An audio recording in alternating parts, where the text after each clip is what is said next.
انا الله میگه این نعمتای مرا فراموش نکنید، جنتی مرا فراموش نکنید، رحمتی مرا فراموش نکنید، قرآنی مرا فراموش نکنید. زندگی که در اینجا زندگی میکنه بدونه که جوزی پوچ است، جوزی پوچ است. دنیا با مال و ایمان مفروش. چه چیکار میفروشی آخرت؟ آخرت مقدم است. آخرت الله در قرآن ذکر کرده است. آخی آدمی را مشرف فرموده است. چی میگه الله در قرآن؟ استعیذ بالله، لقد خلقنا الانسان فی احسن تقویم. پس به تحقیق ما انسان در صورت زیبا آفریدگیم. اینا نگاه کن، هر یک جوانمرد، هر یک ایماندار، هر یک آدم روحانی و هر یک آدمی که شما را زیبا آفریدگیم، به نقص نیستی. شما مرا میگه از یاد نبرید. الله میگه استعیذ بالله فاذکرونی اذکرکم. شما به یاد بیارید منم به یادتون میارم. و آخر دعوانا ان الحمد لله رب العالمین. و سلام علی رسول محمد و علی آله و اصحابه و ذریاته و اهل بیت اجمعین. السلام علیکم و رحمت الله و برکاته. حاضرین گرامی، بر همه ما و شما معلوم گشت که در خاندان مصیبت فرا رسیدن. از الله منان طلب میکنیم که خداوند مغفرتش کرده باشه.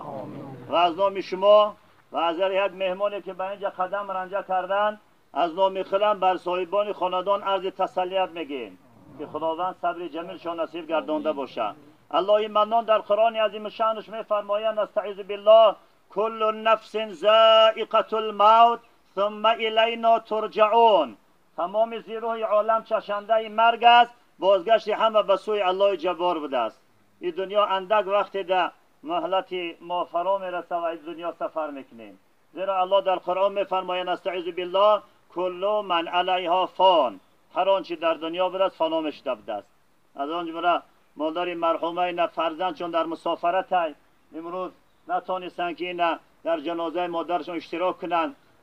از نام همه شما بر صاحبان خاندان بسیار عرض تسلیت میگیم که خداوند صبر جمیل شان نصیب گردانده باشد.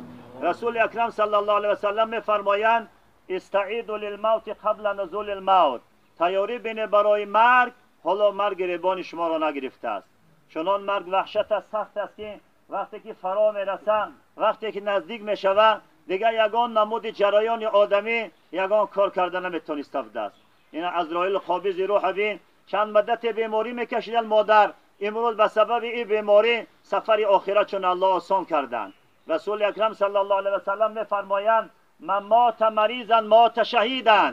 کسی در بستر بیماری یعنی کسلی درونی قطعی و فشار قطعی و کسلی سرطان قطعی از دنیا سفر آخرت میکنه، حکم شهادت میگیره. این شک نیست که این حدیث صحیح است. هر یک انسانی که میدونه که درد میآید بینه که درد یک چیزی بوده است که انسان بسیار یعنی غمگین میکنه، ناراحتش میکنه، حتی از عبادت هم چیش میکنه، خستش میکنه، حرکتش سست میشوه. و همین خاطر الله منان که ما را آفریده است، بر ما و شما این نعمت ها را ارزانی کرده است. آیا ما سپاسگزاری نعمت الله نکنیم؟ آیا ما بینیم که خداوند منان بینه که بر ما و شما این قدر زندگی، این قدر ما و شما را یعنی احسان میکنه، این قدر نعمت ارزانی میکنه، حتی مردن براحت، حتی با ایمان، حتی با چی با این قدر اسلوب مشرف میکنه، سزای آنه که ما یاد الله کنیم. و همین خاطر الله در قرآن میگه استعیذ بالله و ما خلقت الجن والانس الا لیعبدون. یعنی خلق نکردم انس جن مگر به خاطر خلق کردم من سجده کنن. خدای را سجده کنیم و خدا آفریدگار همه موجودات عالم است. هیچ چیز به اجازت الله به این دنیا نمی آید و هیچ چیز هم به اجازت الله به نزد الله نمی رفته بوده. اینا در آمدن ما و شما خداوند هیچ کس نپرسید، در رفتن هم اینا یگان خاندان اینا را نپرسید که تیاریتون ببینه که اینا میروه. یک صدای ارجیه آمد، ملک الموت قابض روح فرمان الله گرفت، آمده در درون خانه به کدام حالت بود، در کدام دستور بود، در کدام حالت بود، زبانش هوشش در کجا بود، یعنی قابض رو چیکارش کرد؟ جانش از بدنش خارج کرد گرفتن. همین خاطر این مادر بسیار منشأ بزرگ است. مادرداری یعنی نعمت دست که انسان وقتی که تولد میشه به دنیا میآید، یکم عالمی که نشانش میتین به مادر نشان میتین. همین قدر محبت سخت داره که برای جان خود چلادن مادر دریغ نداره. و همین خاطر مادر احترام کردن ای گوشه ایمانداری است. مادر بسیار نعمتی است که انسان فراموش نباید نکنه. زیرا که در دنیا خداوند برای انسان سه چیز یک بار میتین. یکم پدر و مادر یک بار میتید میگیره دیگه نمیبینیش. دوم جوانی را یک بار میتیا دیگه پیر شدی جوان نمیشی.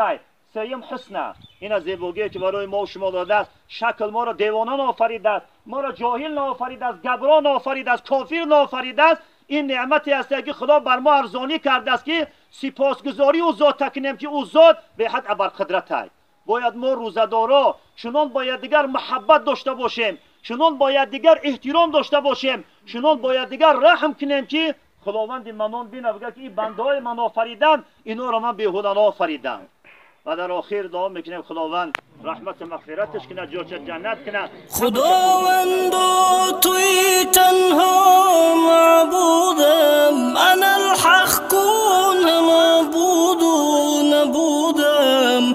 خداوند توی تنها معبودم، انا الحق کن معبود و نبودم.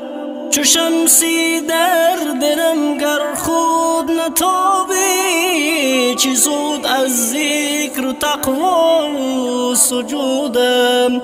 چو شمسی در دلم گر خود